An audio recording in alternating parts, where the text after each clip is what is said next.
Hello students, welcome to shiny maths. 10ஆம் வகுப்பு எடுத்துக்காட்டு 3.1 பார்க்கலாம். தந்தையின் வயதானது மகனின் வயதை போல 6 மடங்கு ஆகும். இங்க தந்தை மகன் அப்படின்னு 2 பேர் இருக்கிறாங்க. சரிங்களா?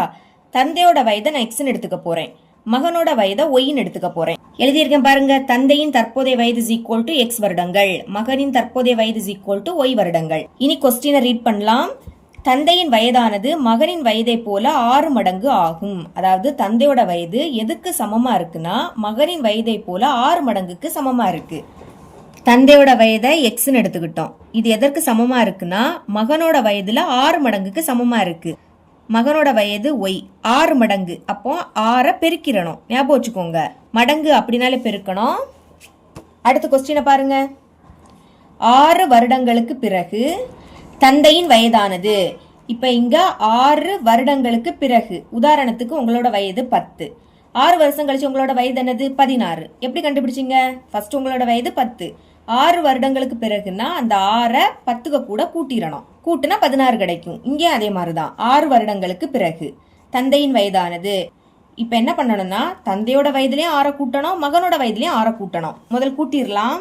தந்தையோட வயதை எக்ஸ்ன்னு எடுத்துக்கிட்டோம். 6 வருடங்களுக்கு பிறகுனா பிளஸ் 6 சமம் மகனோட வயதை ஒய்ன்னு எடுத்துக்கிட்டோம். 6 வருடங்களுக்கு பிறகு. அப்ப இங்கேயும் 6 கூட்டிடணும். இதோட இது முடியல. தந்தையின் வயதானது மகனின் வயதை போல் 4 மடங்கு அதிகம். இப்ப தந்தையோட வயது எதற்கு சமமா இருக்குன்னா மகனின் வயதை போல் 4 மடங்கு அதிகம்.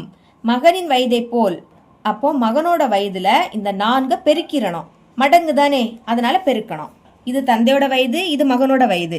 இங்கதான் 4 பெருக்கணும். பிராக்கெட் போட்டுக்கிட்டு முன்னாடி 4 எழுதிருங்க. பிராக்கெட் போடாம எழுதினீங்கன்னா தப்பாயிடும். இது இப்ப சமன்பாடு 2. இப்ப கொஸ்டின்ல என்ன கேக்குறாங்கன்னா தந்தை மற்றும் மகனின் தற்போதைய வயதை வருடங்களில் காண்க. நம்ம தந்தையோட வயதையும் மகனோட வயதையும் கண்டுபிடிக்கணும். வேற எதுவுமே இல்ல. எக்ஸ் ஒய் அதோட மதிப்பை தான் கண்டுபிடிக்க போறோம். அதுக்கு சமன்பாடு 1 சமன்பாடு 2ல பிரதியிடணும். எழுதிக்கலாம். சமன்பாடு 1 சமன்பாடு 2ல் பிரதியிட. இப்படி எழுதிக்கோங்க. ஓகே, சமன்பாடு 2 பாருங்க. இங்க எக்ஸ் இருக்கு. எக்ஸோட மதிப்பு என்னது? 6y. அப்ப எக்ஸுக்கு பதில் என்ன எழுதிக்கலாம்? 6yன்னு எழுதிக்கலாம். எக்ஸ் அதுக்கு பதில் 6y பிளஸ் அந்த 6 சமம் 4 உள்ள கொண்டு பெருக்குங்க. 4ஐயும் ஒய்யையும் பெருக்குனா 4y, சென்டர்ல பிளஸ். இனி 4 6 24, 4ஐயும் 6ஐயும் பெருக்குனா 24. இப்போ ஒய்யை இந்த சைடும் நம்பர் அந்த சைடும் கொண்டு போகலாம். இங்க என்னது இருக்கு? 6y. அதை ஃபர்ஸ்ட் எழுதிக்கணும். இனி முன்னாடி குறியீடு இல்லாட்டா பிளஸ் இருக்குன்னு அர்த்தம். பிளஸ் 4y இங்க வந்துன்னா மைனஸ் 4y மாறும். சமம் அங்க 24 இருக்கு. பிளஸ் 6 அங்க போச்சுன்னா மைனஸ் 6.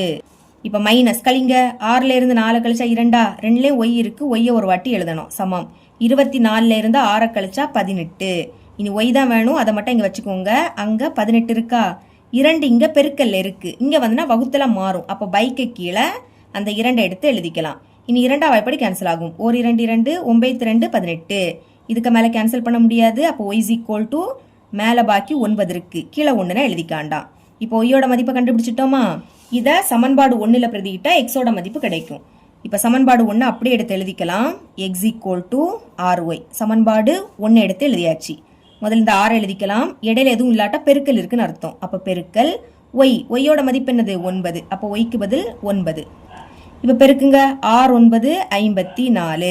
அப்ப எக்ஸோட மதிப்பு என்ன கிடைக்குது? 54. அப்ப ஆன்சர் எடுத்து எழுதிக்கலாம். ஃபர்ஸ்ட் எழுதிருக்கோம் பாருங்க. எக்ஸோட மதிப்பு 54ன்னு கிடைச்சி. அப்ப எக்ஸுக்கு பதில் 54ன்னு எழுதிக்கணும். ஒய்யோட மதிப்பு 9 கிடைச்சி. இங்க ஒய்க்கு பதில் 9ன்னு எழுதிருங்க. அதை இங்க எழுதியிருக்கேன். therefore தந்தையின் தற்போதைய வயது ஈக்குவல் டு 54 வருடங்கள், மகனின் தற்போதைய வயது ஈக்குவல் டு 9 வருடங்கள். இவ்வளவுதான் இந்த சம்.